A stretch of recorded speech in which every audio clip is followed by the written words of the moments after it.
भारतीय समाज व्यवस्थेत माजलेल्या अंधाधुंद सैतानी नीच दैव आणि ईश्वरवादी प्रवृत्तींना नेस्त नाबूद करण्यासाठी एका पिंपळ वृक्षाखाली ध्यानस्थ बसून दिव्यत्वाचा शोध घेऊन बोध करणारे विश्ववंदनीय मध्यम मार्गदाता अहर्त सम्यक संबुद्ध ईश्वर आत्मा मरणोत्तर जीवन आणि कर्मकांड यांच्याशी तीळमात्र संबंध न ठेवता केवळ माणूस आणि माणसाचे माणसाशी मानवतावादी संबंध प्रस्तुत करणारा सिद्धार्थ भगवान गौतम बुद्धाच्या हृदयांतरीचा पवित्र निर्मळ विज्ञानाशी सुसंगत सद्विवेक म्हणजे सदधम्म आणि ह्याच सदधम्माचा संपूर्ण जम्बूद्वीपामध्ये प्रचार आणि प्रसार करण्यासाठी अहोरात्र प्रयत्नशील असलेला तथागत भगवान गौतम बुद्धाचा पवित्र भिक्खू संघ भूतलावरील ह्या अनमोल त्रिरत्नांना प्रथमतः विनम्र अभिवादन त्रिवार वंदन तथा पंचांग प्रणाम असो। आपल्या तीक्ष्ण नंग्या धारदार तलवारीने बहुजनाचं राज्य प्रस्थापित करणारे रयतेचे राज्य बहुजन प्रतिपालक कुळवाडी भूषण छत्रपती शिवाजी महाराज वेदासारख्या नीच निर्लज्ज धर्मग्रंथांना प्रमाण मानून 85% बहुजन बांधवांना शूद्र अतिशूद्र ठरवून शिक्षणापासून वंचित ठेवणाऱ्या लबाड ब्राह्मणी काव्याच्या मायवर पहिला सत्यशोध की घोडा चढविणारे क्रांतिबा महात्मा ज्योतिबा फुले आरक्षणाचे जनक राजश्री शाहू महाराज सयाजीराव गायकवाड भारतीय राज्यघटनेचे शिल्पकार दलिताचे कैवारी महामानव प्रज्ञा सूर्य प्रकांड पंडित विश्वभूषण पिता प्रपूज्य बोधिसत्व डॉक्टर बाबासाहेब आंबेडकर पृथ्वी ही शेषाच्या फणावर उभी नसून ती श्रमिक जनतेच्या तळहातावर उभी आहे अशा जळजळीत साहित्याच्या माध्यमातून साहित्य निर्मिती करून दलिताच्या व्यथा आणि त्या व्यथाच्या कथा निर्माण करून ब्राह्मणी संस्कृतीचं नग्न स्वरूप जगाच्या चव्हाट्यावर मांडणारा विद्रोही साहित्य सम्राट अण्णाभाऊ साठे थोर समाज प्रबोधनकार संत शिरोमणी गाडगे महाराज आदर्श माता यशोधरा सावित्रीबाई फुले भीमाई रमाई निष्ठावंत आंबेडकरी चळवळीतील गीतकार गायक कलावंताचे प्रेरणास्थान विज्ञाननिष्ठ विचारांचा धगधगता ज्वालामुखी तीक्ष्ण शस्त्राप्रमाणे स्वरांचा बुलंद आवाज आंबेडकरी आंदोलनाची महामानवाच्या दिशेने घेतलेली गीत गायन रूपी झेप म्हणजे आदरणीय वामनदादा कर्डक त्यांना कलावंत या नात्याने मानाचा मुद्रा सादर करतो। अरे माणूस असून ज्या समाज व्यवस्थेत माणसाला माणसासारखे जगता येत नव्हते त्या नीच जुलमी समाज व्यवस्थेविरुद्ध ज्यांनी बंड पुकारलं आणि या भारत देशातील तमाम शोषितांना पीडितांना सन्मानाने जीवन जगण्याचा अधिकार बहाल केला त्या सर्व थोर क्रांतिकारी महामानवांच्या विचारांना आणि कार्याला आजच्या या कार्यक्रमाच्या निमित्तानं मी शाहीर सिंगणकर आणि संत यांचा क्रांतिकारी सहस्नेह सप्रेम जय भीम करतो। आजच्या या कार्यक्रमाचे मुख्य आयोजक पी सिरीज प्रस्तुत राजकुमार पठाणे साहेब यांनी मला या कार्यक्रमाच्या माध्यमातून समाज प्रबोधन करण्याची अनमोल संधी या ठिकाणी प्राप्त करून दिली। सर्वप्रथमतः त्यांचा मी या ठिकाणी अतिशय मनस्वी आभारी आहे कारण मनोरंजनातून समाज प्रबोधन आणि समाज प्रबोधनातून समाज परिवर्तन व्हावं हा निष्कलंकित होतो उरासी बाळगून या ठिकाणी गायन रूपी सेवा सादर करीत परंतु या ठिकाणी गायन रूपी सेवा सादर करीत असताना मला या ठिकाणी प्रकर्षाने जाणवणारी माझी उणीव म्हणजे परिपूर्ण समाज प्रबोधन करण्याच्या लायकीचा निश्चितच मी शहाणा नाही। तरी पण जे जे आपणासी ठावे ते इतरांशी सांगावे सकळ करावे शहाणे जग कारण अंगा लावून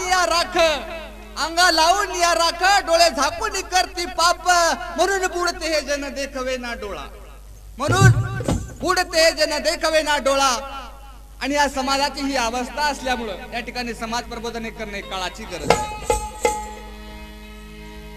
आणि या कार्यक्रमाच्या माध्यमातून समाज प्रबोधन करीत असताना या ठिकाणी सत्य सत्य मांडत असताना सत्य सदा बोलावे सांगे गुरु आणि या पुला बाप, खोटे भाषण करणे हे महापाप.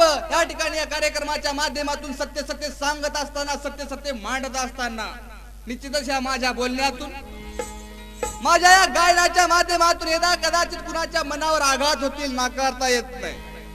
परंतु कुणावर टीका करण्याच्या उद्देशाने मी जाणीवपूर्वक बोलत नाही किंवा गात नाही, कृपयाचं भान असावं. आणि या कार्यक्रमाच्या माध्यमातून यदा कदाचित कुणाला जीवन जगण्याची प्रेरणा मिळाली तर तो माझ्या बाबाच्या क्रांतिकारी लढ्याचा परिणाम समजावा. मी मात्र एक कारण मात्र असेल. अधिक वेळ न घेता कार्यक्रमाला सुरुवात करीत आहोत. कृपया शब्दाकडे लक्ष असावं.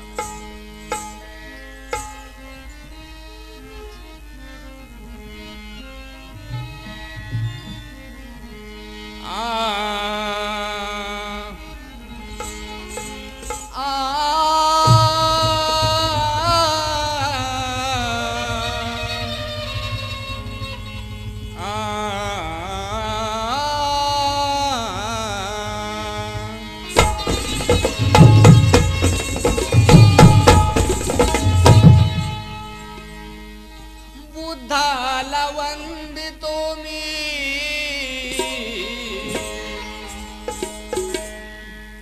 बुद्धाला वंदितो मी, धम्माला वंदितो मी, धम्माला वंदुनी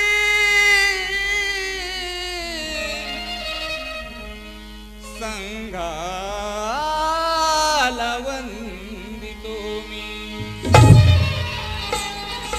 कारण बुद्धाला वंदितो मी, धम्माची प्रीत जडावी आणि संघाला वंदितो की संघाची सेवा घडावी. कारण सिंगन करा नातं जोडलं तुझं बुद्धाची भीमान, आता ही पावलं न चुकता धम्म वाटेन पडावी. कारण स्वाभिमानाची भाकरी की स्वाभिमानाने कमवितो, कारण स्वाभिमानाची भाकरी की स्वाभिमानाने कमवितो आणि स्वाभिमानी हा माथा बुद्धा तुझ्या पदी स्वाभिमानाने नमवितो. आणि तू दिलेला स्वाभिमान भीमा तुझ्या या लेकरात स्वाभिमानाने फुलवितो. म्हणून सर उसी के सामने झुकाना, सर उसी के सामने झुकाना. अरे तुम्हें सर उठाना सिखाया. कारण या अगोदर आमची मानस ताठ नव्हती, आम्हाला चालायला पाऊल वाट नव्हती. अरे आमच्या सावलीचा जिथं विंटाळ होत होता, आम्हाला सूर्याची कोवळी पाठ नव्हती. म्हणून 14 एप्रिल 1891 साली या भारत भूमीमध्ये भीम भास्कर प्रकाशमान झाला आणि करता त्रेता द्वापार कली सारखी युग संपून या भारत देशामध्ये भीम युगाची निळी पहाट निर्माण झाली.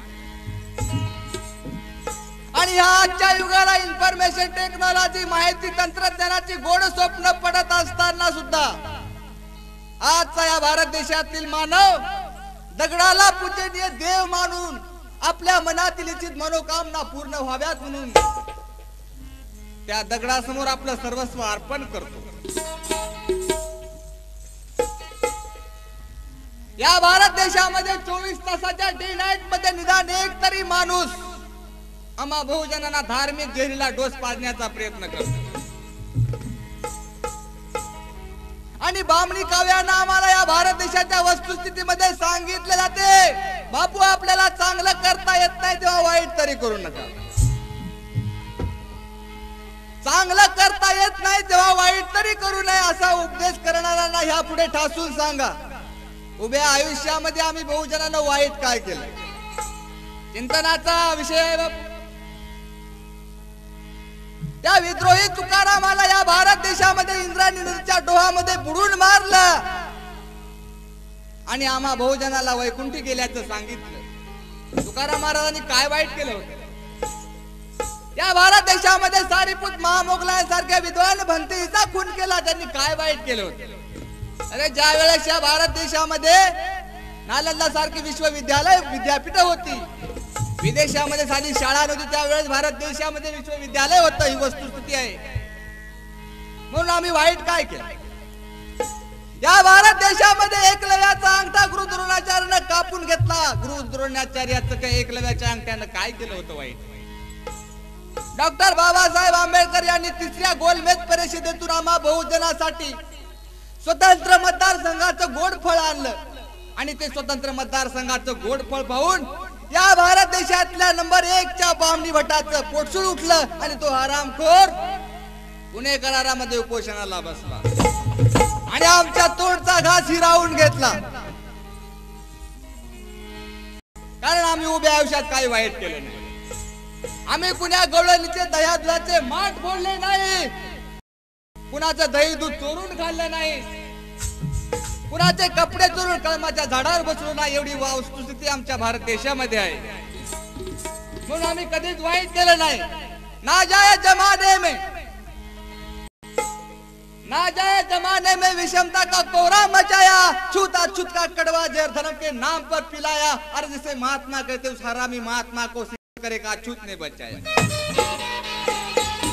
कारण आमच्या उपकाराला वाद नाही, या हलकटुडीला कान नाही. वाट चुकलेल्या हजारो भटणीची बाळात पण आम्ही केली बेशरम भटांना त्याची जाण नाही. म्हणून बाबाची युक्त आहे. आजच्या कार्यक्रमाच्या माध्यमातून बाबाला या कार्यक्रमाच्या माध्यमातून वंदन सादर करतो. कृपया लक्ष असावं.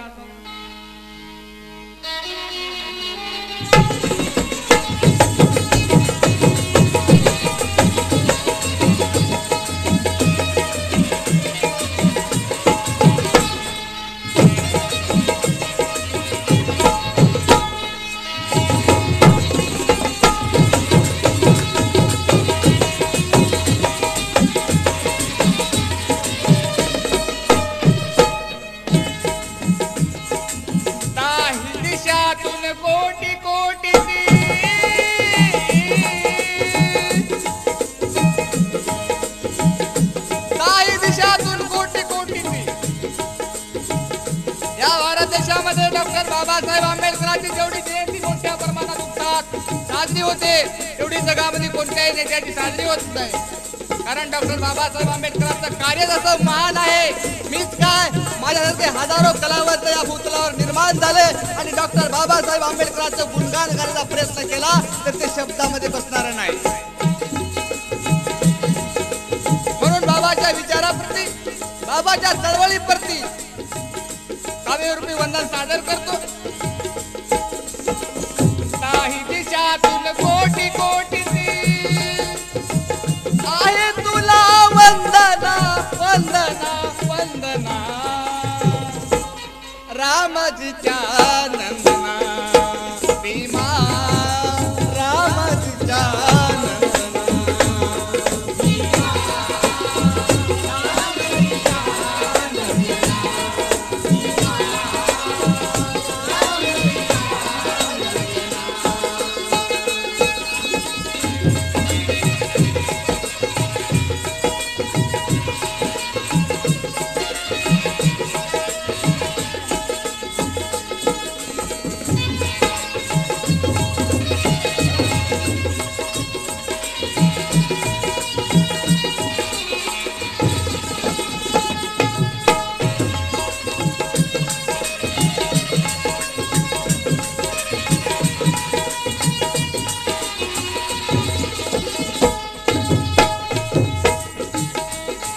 वाईटावर बोलत असताना सांगावंसं वाटते, या भारत देशामध्ये आम्ही काहीच वाईट केलेलं नाही. कारण या भारत देशामध्ये 33 कोटी देवी दैवताची निर्मिती आहे. सोबतीला 6 शास्त्र, 4 वेद, 18 पुराणासारखी भाकड कथा ग्रंथ मोठ्या शिल्लक आहे. आणि आमचा बहुजन माणूस वाईट करून काय वाईट करल? आमचा बहुजन बांधव वाईट करून काय वाईट करल? 100 मिली पियाची ते 150 मिली पिऊन घराकडे येईल. 150 पियाची ते 200 पी, 200 पियाची ते 250 पी. वाईट काय करणार? आणि यदा कदाचित तो शुद्धीवर असला तर घराकडे येईल, नाही तर तिथंच कुठेतरी नालीमध्ये पडेल. आणि स्वतःचं घर समजून एखाद्या दुसऱ्याच घराला थोपटल आणि म्हणा हे कवाड काढ, कवाड काढ. त्या घरामध्ये एखादी माझी माय माऊली असते आणि त्या माऊलीला प्रश्न पडतो की एवढी रात्र झाली, 12 वाजले, माझा नवरा माझ्या सोबत आहे आणि आज रात्रीच्या वेळेस मला कोण उठून जागा कर. ती माऊली उठून पाहते तर हा दारुड्या त्या माऊलीला म्हणतो, तुला किती वेळ सांगालो कवाड काढ, मग तुला काय झालं कवाड काढायला. त्या माऊलीला प्रश्न पडतो,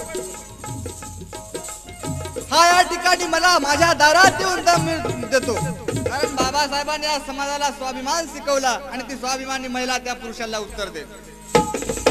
त्याच्या आपली की सण सण सण आणायचं करते. भडव्या तू कोणाला सांगायला आणि कोणाला उठ म्हणायला लागला. त्यावेळेस त्याची अर्धी दारू उतरते आणि दारू उतरल्याच्या नंतर हा अवस्थेमध्ये आपल्या घराकडे येतो. घरी आल्याच्या नंतर त्या माऊलीचा मार खाल्लेल्याच्या डोक्यामध्ये भिनलेला असते. घरी आल्याच्या नंतर घरच्या बायकोला हा माणूस व्यवस्थित बोलत नाही. बाहेरचा टेन्शन हा माणूस आपल्या घराच्या पत्नीला मारतो, मारझोड करतो. छोटी छोटी चिमुरडी मुलं आपली पलंगा खाली कुठं कुठं लपायचा प्रयत्न करतात आणि हा माणूस आपल्या पत्नीला मारतो. रक्ताबंबाळ झालेली ती पत्नी ती माय माऊली माझी म्हणते, अरे मार मार म्हणते, मला तुझ्याच हाताखाली मरायचा. मार मार मला तुझ्याच. आता हा माणूस वरून बायकोला मारतो, खाली बायको रक्ताबंबाळ राहते.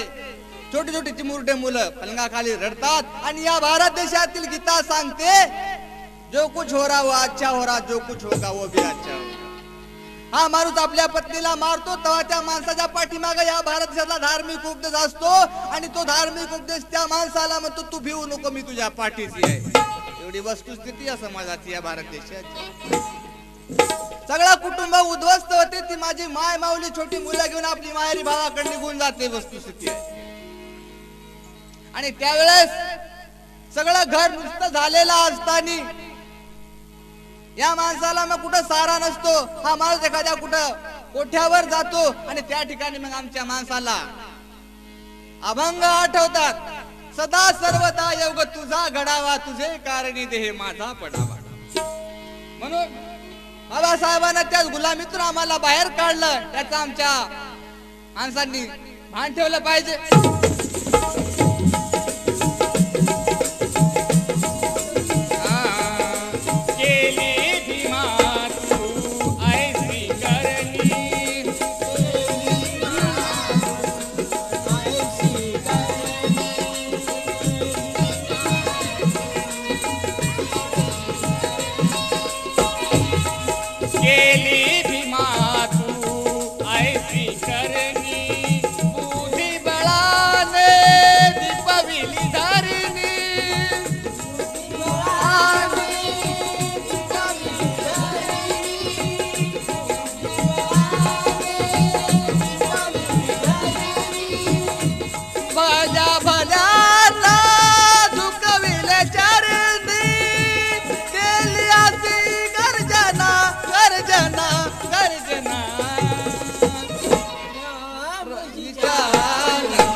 लढा देत असताना या भारत देशामध्ये सुभाषचंद्र बोस म्हणायचे,